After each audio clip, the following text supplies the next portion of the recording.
Well, while we don't yet have a date, we are already in election mode. The opposition's Peter Dutton kicking off his campaign in a must-win seat with some big policies and funky tunes. He emerged to some serious disco beats. The funk soul opposition leader Peter Dutton launching the coalition's election bid in the crucial Victorian seat of Chisholm, which it lost at the last election. The Liberal Party, at a state and federal level, is back in town. The Peter Dutton makeover continuing in earnest, with the Liberal leader introducing himself to the electorate. I was born into an outer suburbs working class family. I worked in a butcher shop as a police officer, Peter Costello's assistant treasurer, as health minister, as immigration minister, inaugural home affairs minister, and as defence minister, as a leader of the opposition for the past 3 years. I admire Australians. He provided a bleak assessment of the current government. Australians are worse off under Mr Albanese. Our country is less safe, our society is less cohesive, and for so many Australians, aspiration has been replaced by anxiety. Optimism has turned to pessimism. A newly elected coalition government is the last chance to reverse this decline. The rest of the speech was less doomy, with the opposition leader delivering his vision for housing. We'll free up new homes, and we've also committed to $5 billion to support the building of essential infrastructure. Immigration. We will reduce the permanent migration program by 25% for 2 years. And both housing and immigration. We'll impose a 2-year ban on foreign investors and temporary residents purchasing existing Australian homes. He even appealed to undecided poetry fans with a haiku. Australians are best served by smaller government which gets off their back. One of the biggest rounds of applause coming after a call to unify the country and the flag. Standing up for our values and coming together under one flag.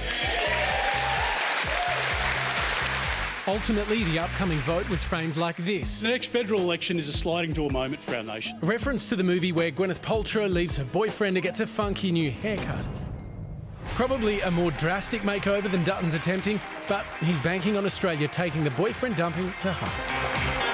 Well, Peter Dutton was in Chisholm today, and Liberal candidate for that seat, Katie Allen, joins us now. Katie, welcome back to the Sunday Project. Good to see you. Now, the path to a coalition victory could rest on this seat. Are you feeling the pressure? Well, I think we need to hear from Australians what they want, but I'm putting myself forward, and yes, it's going to be a big seat, and we feel it's ground zero in Victoria, in Chisholm. It's pretty rare for a first-term government to lose. Why do you think the coalition can defy history and win? Well, you're quite right. I mean, it's not since 1931 that a first-term government has been overturned. I think the mood, I'm feeling in Chisholm anyway, there seems to be a mood swing, and it's just a matter of what that swing is. It seems like the tide is turning and the wind is behind us. And so it's really important to hear from people as we go forward. There's a long way to go yet. It could be a couple of months, it could be up to 4 months, but it's a pretty intense time, there's no doubt about it. OK, Jack, let's do it. It's time. Let's put your Australian political knowledge to the test. You can ask Katie a question. Great. Thank you. Yes, I've been waiting for this moment. I'm very well versed in Australian politics, and I've been waiting to get Katie Allen in my crosshairs for some time now. Well, I guess the question that I would ask you is, Peter Dutton has pushed hard for nuclear power, despite all the experts saying it's prohibitively expensive and will take too long to implement. Are you worried that this is going to be a turn-off to voters? Well, it's incredibly... Didn't see that one coming! I may have had some help. Please don't evade the question. But you can if you want. No, she's got it. Sorry, I messed it up. I was too nice and charming. OK, please tell me the answer. Oh, so I have the floor? Yeah. I've forgotten what the question was, but... Help me. No, this is deadly serious, deadly serious. Yes. So you look, absolutely, this is a really important question for our country. We need to have all energy mixes on the table, and that includes nuclear, in my view. And yes, there are going to be different views about that, but we need to have the conversation. So many countries around the world are using nuclear to get to a carbon neutral future.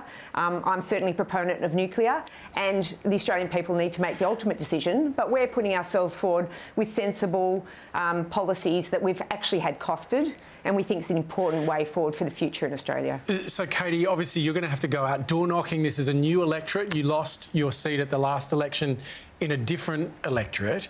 You're going to have to convince people... Not quite. It's not quite different. Well, boundaries have been redrawn, right? But you've got to convince voters that nuclear power is the answer. The coalition actually has been a bit cautious about releasing all of the costings, the workings behind the costings. It's a heck of a lot of money. Have you seen the detail on these costings enough to believe that it is the right answer for us? Yeah, look, I've spoken broadly to experts and also looked at our policy, and obviously the issue is that it's a complicated issue. Yeah, Katie, that's not my question though. Have you seen the detail of the costings? I haven't seen the specific details of the costings, but I have seen the policy itself, and I've actually been speaking about nuclear as an option for us to consider as a country for an awfully long time. In fact, I mentioned it in my first speech. And so the issue is looking at the assumptions behind the costings going forward, but this is going to be a long-term project. It's a long-term vision for Australia to have a conversation about what it wants for its energy future. So I was just so impressed by Hamish there. That's a real politician. Like, it's so much harder than it looks on TV. Like, I asked Katie one question. I was like, yeah, that's good enough for me. I'd vote for her in Chisholm. And you've got another one now. Oh, I've got another one. Oh, yes, sorry, Katie. Oh, yes, to a Brit, if you were to describe Peter Dutton, would you say he's more of a Boris, a Liz Truss or a Keir Starmer? Well, maybe I don't know as much about UK politics as you know about Australian politics. How would you describe him, though, Katie? How would you describe Peter Dutton, the man you know? Oh, I see him as calm, caring, reliable, dependable. He's got a lot of courage and conviction, and he's prepared to say what's in the national interest. OK, so I'm I'll just very put not interested in Boris. myself. Not Boris. Katie Allen, thank you so much for making the time to chat with us tonight. Really appreciate it.